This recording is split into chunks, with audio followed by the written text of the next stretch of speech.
أعوذ بالله من الشيطان الرجيم بسم الله الرحمن الرحيم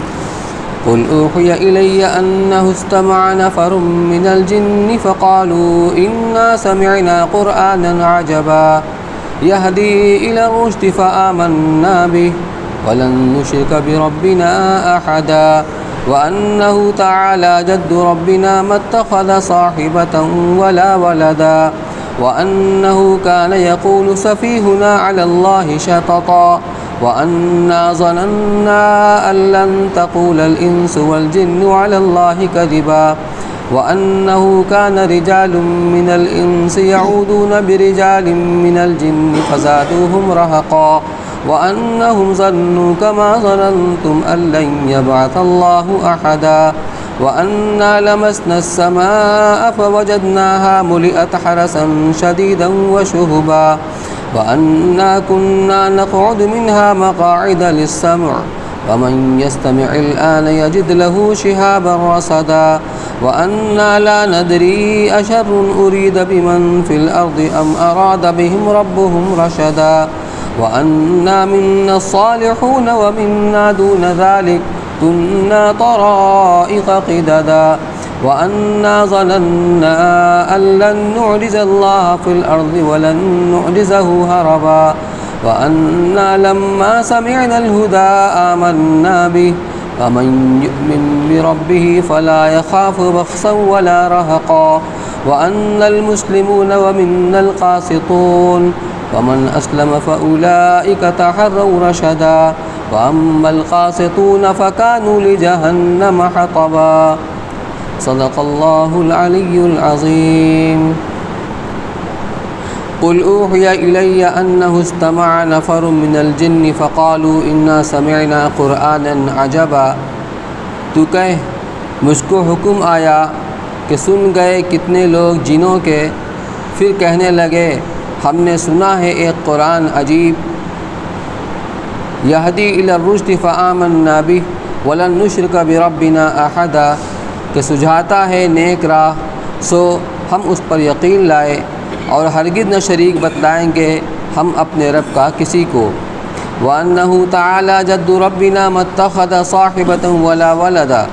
اور یہ کہ اونچی ہے شان ہمارے رب کی، نہیں رکھی اس نے جورو نہ بیٹا، وَأَنَّهُ كَانَ يَقُولُ سَفِيهُنَا عَلَى اللَّهِ شَطَطًا، اور یہ کہ ہم میں کا بے وقوف اللہ پر بڑھا کر باتیں کہا کرتا تھا، وَأَنَّا ظَنَنَّا أَن لَّن تَقُولَ الْإِنسُ وَالْجِنُّ عَلَى اللَّهِ كَذِبًا، اور یہ کہ ہم کو خیال تھا کہ ہرگز نہ بولیں گے آدمی اور جن اللہ پر جھوٹ، وَأَنَّهُ كَانَ رِجَالٌ مِّنَ الْإِنسِ يَعُوذُونَ بِرِجَالٍ مِّنَ الْجِنِّ فَزَادُوهُمْ رَهَقًا، اور یہ کہ تھے کتنے مرد آدمیوں میں کے پناہ پکڑتے تھے کتنے مردوں کی جنوں میں کے، پھر تو وہ اور زیادہ سر چڑھنے لگے، وَأَنَّهُمْ ظَنُّوا كَمَا ظَنَنْتُمْ أَن لَّن يَبْعَثَ اللَّهُ أَحَدًا، اور یہ کہ ان کو بھی خیال تھا جیسا تم کو خیال تھا کہ ہرگز نہ اٹھائے گا اللہ کسی کو، وَأَنَّا لَمَسْنَا السَّمَاءَ فَوَجَدْنَاهَا مُلِئَتْ حَرَسًا شَدِيدًا وَشُهُبًا، اور یہ کہ ہم نے ٹٹول دیکھا آسمان کو، پھر پایا اس کو بھر رہے ہیں اس میں چوکیدار سخت اور انگارے، وَأَنَّا كُنَّا نَقْعُدُ مِنْهَا مَقَاعِدَ لِلسَّمْعِ، اور یہ کہ ہم بیٹھا کرتے تھے ٹھکانوں میں سننے کے واسطے، فَمَن يَسْتَمِعِ الْآنَ يَجِدْ لَهُ شِهَابًا رَصَدًا، پھر جو کوئی اب سننا چاہے وہ پائے اپنے واسطے ایک انگارہ گھات میں، وَأَنَّا لَا نَدْرِي أَشَرٌ أُرِيدَ بِمَنْ فِي الْأَرْضِ أَمْ أَرَادَ بِهِمْ رَبُّهُمْ رَشَدًا، اور یہ کہ ہم نہیں جانتے کہ برا ارادہ ٹھہرا ہے زمین کے رہنے والوں پر یا چاہا ہے ان کے حق میں ان کے رب نے راہ پر لانا،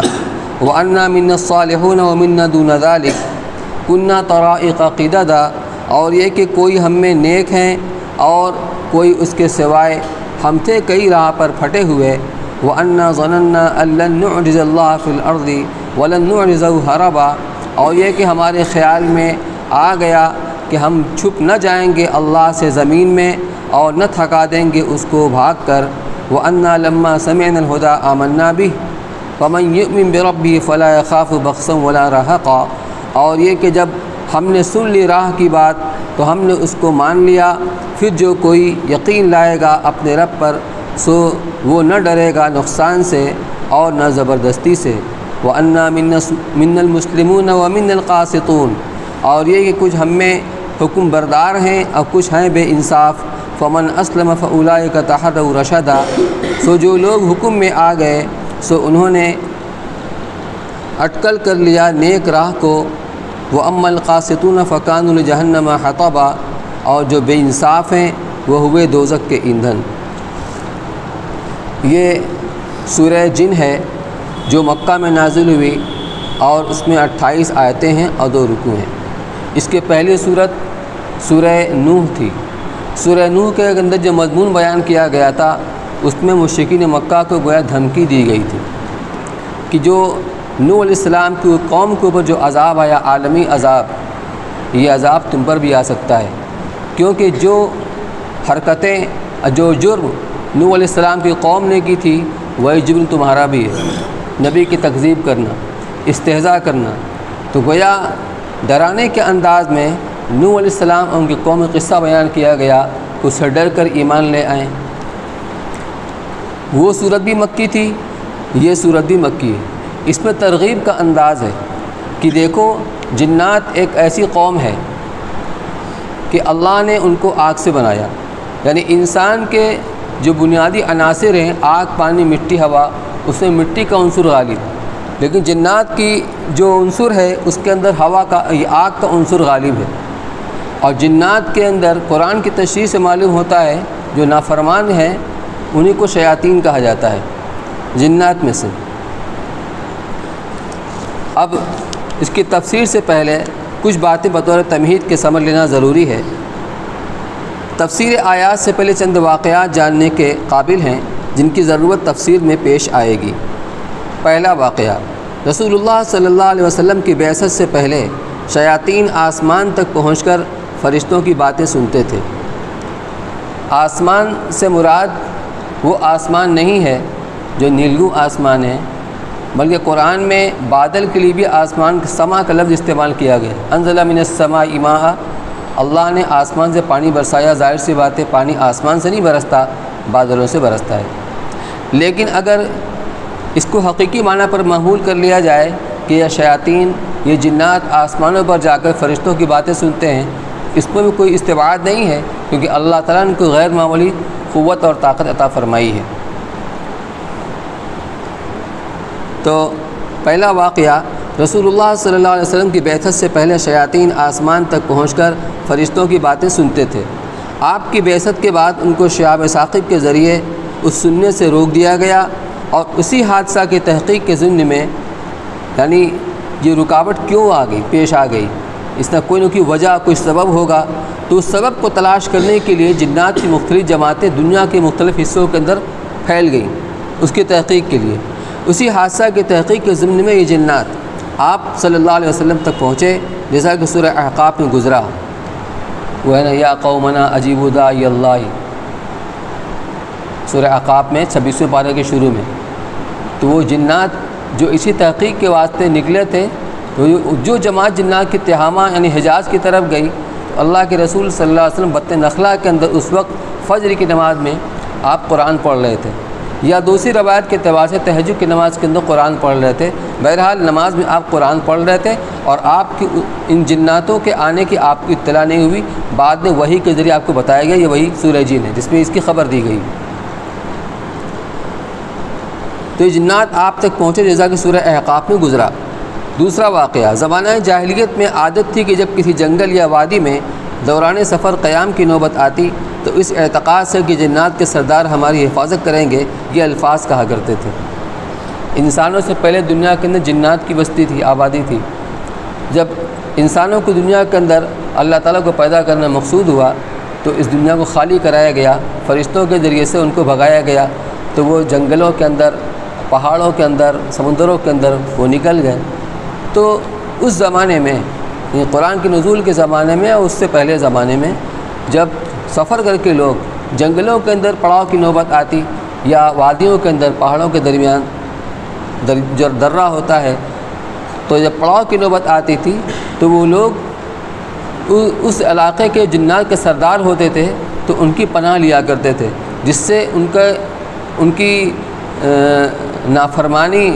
اور بڑھ گئی، سمجھنے لگے کہ ہم کو جب انسان بھی ہم سے پناہ مانگتے ہیں اور ہماری پناہ طلب کرتے ہیں تو ہمارا مقام بہت اونچا ہے۔ اس سے ان کی گمراہی کے اندر اور نافرمانی کے اندر اور اضافہ ہو گیا۔ تو دوسرا واقعہ، زمانہ جاہلیت میں عادت تھی کہ جب کسی جنگل یا وادی میں دوران سفر قیام کی نوبت آتی تو اس اعتقاد سے کہ جنات کے سردار ہماری حفاظت کریں گے، یہ الفاظ کہا کرتے تھے: اعوذ بعزیز ھذا الوادی من شر سفہاء قومہ، یعنی میں اس جنگل کے سردار کی پناہ لیتا ہوں اس کی قوم کے بیوقوف اور شریر لوگوں سے۔ تیسرا واقعہ، مکہ مکرمہ میں آپ کی بد دعا سے قحط پڑا تھا اور کئی سال تک رہا۔ اور چوتھا واقعہ، جب آپ نے دعوت اسلام شروع کی تو کفار مخالفین کا آپ کے خلاف ہجوم اور نرغہ ہوا۔ پہلے دو واقعے تفسیر در منصور سے اور آخری دو تفسیر ابن کثیر سے لیے گئے ہیں۔ جنات کی حقیقت۔ جنات یہ کیا ہیں؟ جن مخلوقات الہیہ میں ایک ایسی مخلوق کا نام ہے جو اجسام بھی ہیں، ذی روح بھی ہے، یعنی ایسا نہیں کہ ان کا جسم نہیں لیکن ہمیں نظر نہیں آتے، جو اجسام بھی ہیں اور ذی روح بھی ہیں اور انسان کی طرح عقل و شعور والے بھی، مگر لوگوں کی نظروں سے مخفی ہیں۔ اسی لیے ان کا نام جن رکھا گیا ہے کہ جن کے لفظی معنی مخفی کے ہیں۔ ان کی تخلیق کا غالب مادہ آگ ہے، جیسے انسان کی تخلیق کا غالب مادہ مٹی ہے۔ اس نوع میں بھی انسان کی طرح نر و مادہ یعنی مرد و عورت ہیں، اور انسان ہی کی طرح ان میں توالد و تناسل کا سلسلہ بھی ہے۔ اور ظاہر یہ قرآن میں جن کو شیاطین کہا گیا ہے وہ بھی جنات ہی میں سے شریر لوگوں کا نام ہے۔ جنات اور فرشتوں کا وجود قرآن و سنت کے قطعی دلائل سے ثابت ہے، جس کا انکار کفر ہے۔ اب آیت کی تفسیر میں قل اوحی الی انہ استمع نفر من الجن فقالوا انا سمعنا قرآنا عجبا، کہ نبی جی آپ کہہ دیجئے کہ مجھ کو بذریعہ وحی اطلاع دی گئی ہے کہ جنات کے کچھ افراد، نفر کا اطلاق ہوتا ہے 3 سے لے کر 10 تک پر، تو یہ 9 کی تعداد میں تھے یا 7 کی تعداد میں تھے، اور یہ یمن کے اندر ایک جگہ ہے نصیبین، تو نصیبین کی جنات تھے، اور جو اسی مقصد کے لیے وہ جا رہے تھے تو راستے میں یہ قرآن سنا تو وہیں رک گئے، ایک دوسرے کو آواز دی کہ ذرا دھیان سے سنو یہ کیا پڑھا جا رہا ہے۔ تو مجھ کو یہ بذریعہ وحی اطلاع دی گئی ہے کہ جنات کے چند افراد نے قرآن کو سنا اور سننے کے بعد آپس میں کہنے لگے یا اپنی قوم کے پاس جا کر کے ان کو دعوت اور تبلیغ کے نظریے سے ان کو دعوت دینے کے لیے کہنے لگے انا سمعنا قرآنا عجبا، یعنی وہ جو اس کا سبب معلوم کرنے کے لیے نکلے تھے کہ آخر جو آسمانوں پر ہم کو جو روکا جا رہا ہے آسمانی خبروں کو سننے سے، اس کی وجہ اور سبب کیا ہے، تو وہ اس کا جواب وہ لے کر لوٹے کہ اصل میں وجہ اور سبب یہ ہے، ہم نے ایک عجیب غریب قرآن سنا ہے، یہدی الی الرشد فآمنا بہ، جو راہ ہدایت کی طرف رہنمائی کرتا ہے تو ہم تو اس پر یقین کر کے اس پر ایمان لے آئے، وَلَن نُشْرِكَ بِرَبِّنَا أَحَدًا، اور ہم تو ہرگز اپنے رب کے ساتھ کسی کو شریک نہیں کریں گے۔ یہ ان جنات نے جو نصیبین کے تھے لوٹ کر آئے تھے، انہوں نے یہ عہد کیا اور اپنی قوم کو دعوت دی ایمان کی طرف۔ وَأَنَّهُ تَعَالَى جَدُّ رَبِّنَا مَا اتَّخَذَ صَاحِبَةً وَلَا وَلَدًا، اور ہمارے رب کی شان بہت بلند ہے، نہ تو اس نے بیوی کو اختیار کیا ہے، نہ بیوی بنائی ہے، اور نہ اس کے اولاد ہے۔ جیسے عام طور پر جو دنیا کے اندر جو لوگ اللہ کی اولاد ٹھہراتے ہیں، جیسے یہود حضرت عزیر علیہ السلام کو اللہ کا بیٹا قرار دیتے ہیں، نصارہ عیسیٰ علیہ السلام کو اللہ کا بیٹا قرار دیتے ہیں، تو اللہ نے نہ تو بیوی بنائی ہے اور نہ ہی اولاد۔ وَأَنَّهُ كَانَ يَقُولُ سَفِيهُنَا عَلَى اللَّهِ شَطَطًا، اور یہ بات برحق اور یقینی ہے کہ ہمارے بے وقوف لوگ جو اللہ پر بے بنیاد بڑی بڑی باتیں کہا کرتے تھے وہ یہی ہے، اللہ کی اولاد ہے یا اللہ کی بیوی ہے۔ وَأَنَّا ظَنَنَّا أَن لَّن تَقُولَ الْإِنسُ وَالْجِنُّ عَلَى اللَّهِ كَذِبًا، اور ہم نے یہ سمجھ رکھا تھا کہ انسان اور جنات یہ اللہ کے اوپر جھوٹی بات نہیں لگائیں گے، یعنی ہمیں یقین تھا کہ اتنا بڑا مجمع انسانوں کا اور اتنا بڑا مجمع جناتوں کا، یہ سب کے سب کسی غلط بات کے اوپر مجتمع نہیں ہوں گے، اگر یہ کہہ رہے ہیں اور سب کے سب کہہ رہے ہیں یہ بات صحیح ہوگی۔ تو ہم جو اب تک کفریہ عقائد کے اوپر قائم تھے اس کی وجہ یہی تھی کہ ہم یہ سمجھ رہے تھے کہ یہ سب کے سب لوگ صحیح بات کہہ رہے ہیں، لیکن حقیقت یہ ہے کہ اللہ نے تو بیوی بنائی ہے نہ اولاد بنایا ہوا ہے۔ وَأَنَّهُ كَانَ رِجَالٌ مِّنَ الْإِنسِ يَعُوذُونَ بِرِجَالٍ مِّنَ الْجِنِّ فَزَادُوهُمْ رَهَقًا، اور یہ بات کہ انسانوں میں کے کچھ افراد جناتوں میں سے کچھ افراد کی پناہ لیا کرتے تھے، لہذا اس چیز نے ان کی بد دماغی کو اور بڑھا دیا۔ وَأَنَّهُمْ ظَنُّوا كَمَا ظَنَنتُمْ أَن لَّن يَبْعَثَ اللَّهُ أَحَدًا، اور وہ بھی یہی سمجھ رہے تھے جیسا کہ تم سمجھتے ہو کہ اللہ تعالیٰ کسی کو دوبارہ زندہ کر کے اٹھائے گا نہیں۔ اب اگلی آیت سے پہلے اس کو بھی ذرا سمجھ لیں کہ صحیح بخاری، مسلم اور ترمذی وغیرہ میں حضرت ابن عباس رضی اللہ عنہ کی روایت ہے کہ اس واقعے میں رسول اللہ صلی اللہ علیہ وسلم نے جنات کو قرآن بالقصد سنایا نہیں بلکہ ان کو دیکھا بھی نہیں۔ دو واقعہ ہیں۔ ایک واقعہ جب مکہ مکرمہ میں آپ کا رہنا اور دعوت دینا انتہائی دشوار ہو گیا، اور حضرت ابو طالب کا بھی انتقال ہو گیا، اور اسی سال میں حضرت خدیجہ رضی اللہ تعالیٰ عنہ کا بھی انتقال ہو گیا، اس لیے عام الحزن کہلاتا ہے۔ ابو طالب اگرچہ مسلمان نہیں ہوئے تھے لیکن اللہ کے رسول صلی اللہ علیہ وسلم کے سینہ سفر بنے ہوئے تھے، کچھ تو پناہ بنے ہوئے تھے، کسی کی جرأت اور ہمت نہیں کھلم کھلا آپ کے اوپر ہاتھ ڈال سکے۔ حضرت خدیجہ رضی اللہ تعالیٰ اندرون خانہ اپنے مال کے ذریعے سے آپ کی مدد کرتی تھیں اور آپ کی تسلی اور دلاسا دیتی تھیں، تو آپ کو بہت سہارا ملتا تھا ان دونوں حضرات سے۔ دونوں کا انتقال ہو گیا، اس لیے وہ سال عام الحزن کہلاتا ہے، غم کا سال۔ اب مکہ والوں کو کھلے عام آپ پر ہاتھ ڈالنے کی جرأت ہو گئی، تو آپ نے اس ارادے سے کہ چلو جو طائف کی بستی ہے وہ بھی ایک بڑی بستی ہے، چل کر وہاں کے لوگوں کو دعوت دی جائے، اگر وہ لوگ اسلام قبول کر لیں گے، ایمان قبول کر لیں گے تو ہم کو ذرا طاقت ملے گی۔ اسی مقصد سے آپ وہاں تنہا تشریف لے گئے، آپ کے ساتھ صرف آپ کے متبنہ حضرت زید بن حارثہ رضی اللہ تعالیٰ عنہ تھے، لیکن وہاں جانے کے بعد آپ کے ساتھ کیا سلوک کیا گیا ہم کتابوں میں سنتے رہتے ہیں، حکایت صحابہ کے اندر۔ تو واپسی میں جب آپ بطن نخلا کے اندر تہجد کے اندر قرآن پڑھ رہے تھے، اس وقت جناتوں نے اس قرآن کو سنا، آپ کو اس کی خبر نہیں تھی۔ اور دوسری روایت سے معلوم ہوتا ہے کہ آپ مکہ مکرمہ میں جو لوگ حج کرنے کے لیے آتے تھے ان کے خیمے لگتے تھے مینا کے میدان میں، یا بازار لگتا تھا، جیسے ہمارے یہاں نمائش کبھی لگتی ہے تو وہاں بازار لگا کرتا تھا، اس میں جانوروں کی بکری بھی ہوتی تھی اور سامان بھی بیچے جاتے تھے۔ تو اوقاس کے بازار میں تشریف لے جا رہے تھے اور مقصد وہاں آنے والوں کو دعوت دینا ہوتی۔ تو راستے میں فجر کی نماز میں آپ صحابہ کرام کو فجر کی نماز پڑھا رہے تھے اور قرآن پڑھ رہے تھے، اس درمیان میں جناتوں نے اس قرآن کو سنا۔ تو فرمایا کہ رسول اللہ صلی اللہ علیہ وسلم نے جنات کو قرآن بالقصد سنایا نہیں بلکہ ان کو دیکھا بھی نہیں، بلکہ واقعہ یہ پیش آیا کہ آپ اپنے کچھ صحابہ کے ساتھ بازار اوقاس کی طرف جا رہے تھے، اور یہ واقعہ اس وقت کا ہے جبکہ شیاطین کو آسمان کی خبریں سننے سے شہاب ثاقب کے ذریعے سے روک دیا گیا تھا، اور جنات نے باہم مشورہ کیا کہ یہ حادثہ جو ہم پر آسمانی خبروں سے ممنوع ہو جانے کا پیش آیا ہے، یہ کوئی اتفاقی بات معلوم نہیں ہوتی، دنیا میں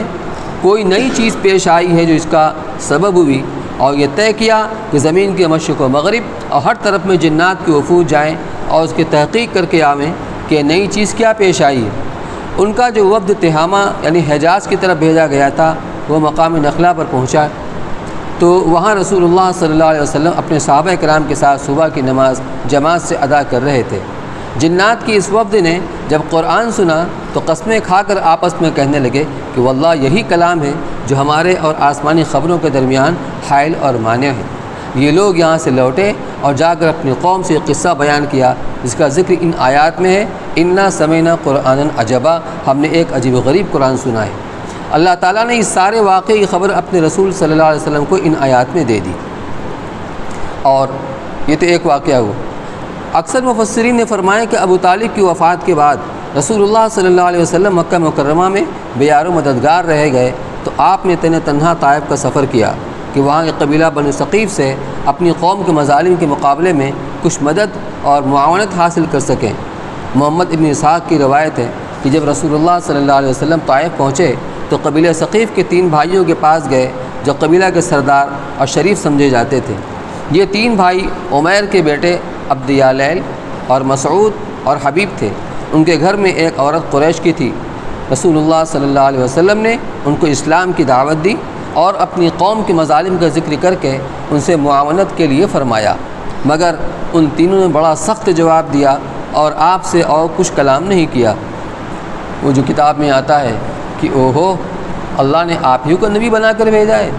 آپ کے سوا اللہ کو اور کوئی نہیں ملتا تھا جس کو نبی بناتا۔ دوسرے نے کہا کہ آپ سے گفتگو کرنا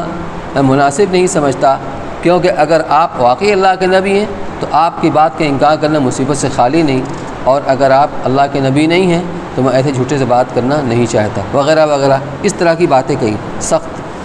رسول اللہ صلی اللہ علیہ وسلم نے جب دیکھا یہ قبیلہ بنو ثقیف کے یہی 3 آدمی ایسے شریف سمجھے جاتے تھے جن سے کسی معقول جواب کی امید تھی، ان سے بھی مایوسی ہو گئی، تو آپ نے ان سے فرمایا کہ اچھا، اگر آپ لوگ میری مدد نہیں کرتے تو کم از کم میرے آنے کو میری قوم پر ظاہر نہ کرنا۔ مقصد یہ تھا کہ ان کو خبر ملے گی تو اور زیادہ ستائیں گے، مگر ان ظالموں نے یہ بات بھی نہ مانی، بلکہ اپنے قبیلے کے بیوقوف لوگوں اور غلاموں کو آپ کے پیچھے لگا دیا کہ آپ کو گالیاں دیں اور شور مچائیں۔ ان کے شور و شغف سے بہت سے اور شریر بھی جمع ہو گئے۔ آپ نے ان کے شر سے بچنے کے لیے ایک باغ میں، جو عتبہ اور شیبہ 2 بھائیوں کا باغ تھا، اس میں پناہ لی، اور یہ دونوں بھی اس باغ میں موجود تھے۔ اس وقت کے شریر لوگ آپ کو چھوڑ کر واپس ہوئے اور آپ انگوروں کے باغ کے سائے میں بیٹھ گئے۔ یہ دونوں بھائی آپ کو دیکھ رہے تھے اور یہ بھی دیکھا تھا کہ ان کی قوم کے بیوقوفوں کے ہاتھوں آپ کو کیا تکلیف پہنچی اور اذیت پیش آئی۔ یعنی اگرچہ یہ بھی دشمن تھے لیکن ان کو بھی ترس آ گیا، کیونکہ بہرحال وہ آپ کی قوم کے تھے، اللہ کے رسول صلی اللہ علیہ وسلم۔ اسی درمیان وہ قریشی عورت بھی حضرت صلی اللہ علیہ وسلم سے ملی جو ان ظالموں کے گھر میں تھی۔ آپ نے اس سے شکایت تھی کہ تمہاری سسرال کے لوگوں نے ہمارے ساتھ کیا معاملہ کیا۔ جب اس باغ میں رسول اللہ صلی اللہ علیہ وسلم کو کچھ اطمینان حاصل ہوا تو آپ نے اللہ جل شانہ کی بارگاہ میں دعا مانگنی شروع کی۔ اس دعا کے الفاظ بھی عجیب و غریب ہیں، اور کسی موقع پر آپ سے ایسے الفاظ دعا منقول نہیں۔ دعا یہ ہے: اللہم انی اشکو الیک ضعف قوتی وقلت حیلتی وہوانی علی الناس وانت ارحم الراحمین وانت رب المستضعفین فانت ربی۔ یا اللہ، میں آپ سے شکایت کرتا ہوں اپنی قوت کے ضعف اور کمی کی، اور اپنی تدبیر کی ناکامی کی، اور لوگوں کی نظروں میں اپنی خفت و بے توقیری کی، اور آپ تو سب رحم کرنے والوں سے زیادہ رحم کرنے والے ہیں، اور آپ کمزوروں کی پرورش فرمانے والے ہیں۔ وَأَنْتَ رَبِّي إِلَىٰ مَنْ تَكِلُنِي إِلَىٰ بَعِيدٍ يَتَجَهَّمُنِي أَوْ إِلَىٰ عَدُوٍّ مَلَّكْتَهُ أَمْرِي۔ آپ ہی میرے رب ہیں، آپ مجھے کس کے حوالے کرتے ہیں؟ کیا ایک غیر آدمی کے جو مجھ پر حملہ کرے، یا کسی دشمن کے جس کو آپ نے میرے معاملے کا مالک بنا دیا ہے کہ جو چاہے کرے؟ ان لم تکن ساخطا علی فلا ابالی ولکن عافیتک ہی اوسع لی۔ اگر آپ مجھ پر ناراض نہ ہوں تو مجھے ان سب چیزوں کی کوئی پرواہ نہیں، لیکن آپ کی عافیت میرے لیے زیادہ بہتر ہے، اس کو طلب کرتا ہوں۔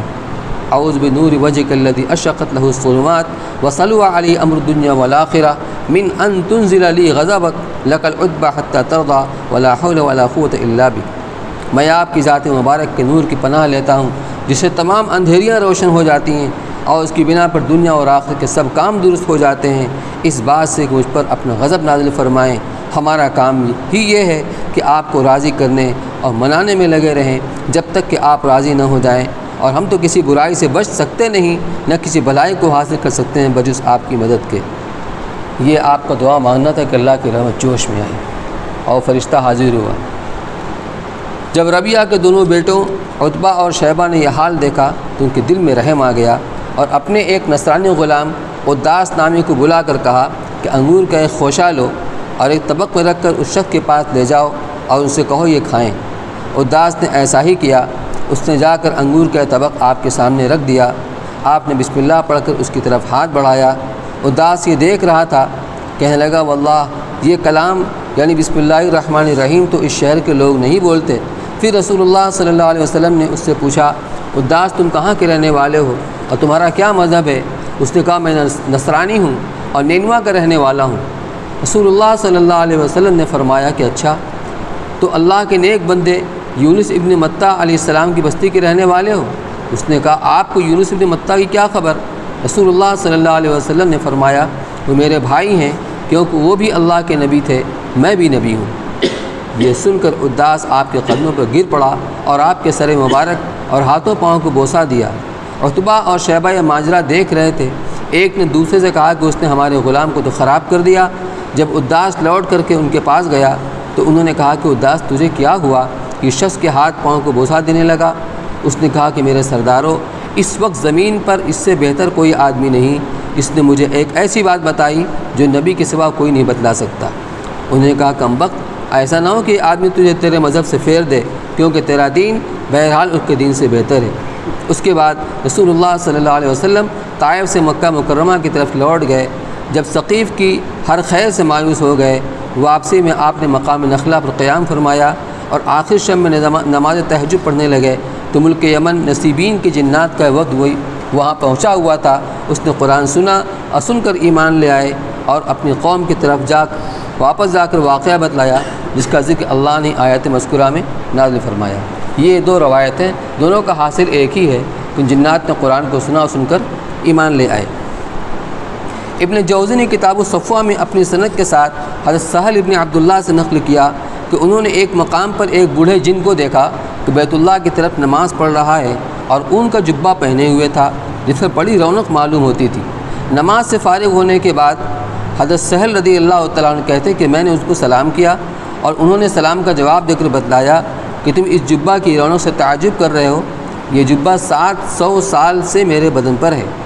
اسی جبہ میں نے حضرت عیسیٰ علیہ السلام سے ملاقات کی، پھر اسی جبہ میں محمد مصطفیٰ صلی اللہ علیہ وسلم کی زیارت کی، اور میں ان جنات میں سے ہوں جن کے بارے میں سورہ جن نازل ہوئی ہے۔ تو ان کی عمر بہت لمبی ہوا کرتی ہے جناتوں کی۔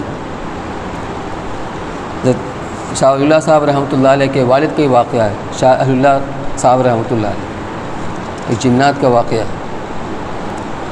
اس میں وہی ہے کہ انہوں نے ایک سانپ کو مار ڈالا تھا، اب وہ سانپ اصل میں جنات کا شہزادہ تھا، تو وہاں غم کا ماحول تھا اور بادشاہ کی طرف سے بھیجا گیا کہ ان کو پکڑ کر لاؤ۔ وہاں لے جائے گئے، دیکھا دربار سجا ہوا ہے، بادشاہ غم سے نڈھال ہے، اور بادشاہ کے برابر میں جو بزرگ ہستی بیٹھی ہوئی ہے بہت ہی بارونق اور نورانی چہرے والے تھے۔ مقدمہ پیش ہوا تو یہ ہوا کہ انہوں نے شہزادے کو مارا ہے، تو انہوں نے اپنے دفاع کے اندر حدیث پیش کی، جس کا خلاصہ یہ ہے کہ جو اپنی حقیقت کو بدل کر دوسرے شکل کے اندر جب ظاہر ہو تو اس کے مارنے میں کوئی حرج کی بات نہیں ہے، تو سکون جو ہے تو معاف ہے۔ جنات تھے، جنات کی شکل میں ہوتے، سانپ کی شکل میں آئے تھے، تو وہ بزرگ نورانی ہستی نے کہا کہ میں نے بھی اللہ کے رسول صلی اللہ علیہ وسلم سے یہ ایسا ہی سنا ہے۔ اب یہ حیرت سے دیکھ رہے ہیں کہ میں تو صحابی کو دیکھ رہا ہوں، کیونکہ عمر کافی لمبی ہوا کرتی جنات کی، اسے اس کے اندر ذکر کیا کہ 700 سال سے جبہ میرے بدن کے اوپر۔ اور روایات حدیث میں جو لیلۃ الجن کا واقعہ مذکور ہے، جس میں حضرت عبداللہ بن مسعود رضی اللہ تعالیٰ عنہ آپ کے ساتھ تھے، اس میں آپ کا بالقصد جنات کو تبلیغ و دعوت کے لیے مکہ مکرمہ کے قریب جنگل میں جانا اور قرآن سنانا منقول ہے۔ وہ بظاہر اس واقعے کے بعد کا قصہ ہے جس کا ذکر سورہ جن کے اندر آیا ہے۔ تو یہ کئی مرتبہ قصہ پیش آیا، لیکن یہ قصہ جو ہے جو دو روایت سے آیا ہے، یہ حضور صلی اللہ علیہ وسلم کی بے خبری کے اندر آپ کو معلوم نہیں تھا، بلکہ جب قرآن میں یہ آیت نازل ہوئی تو آپ کو معلوم ہوا۔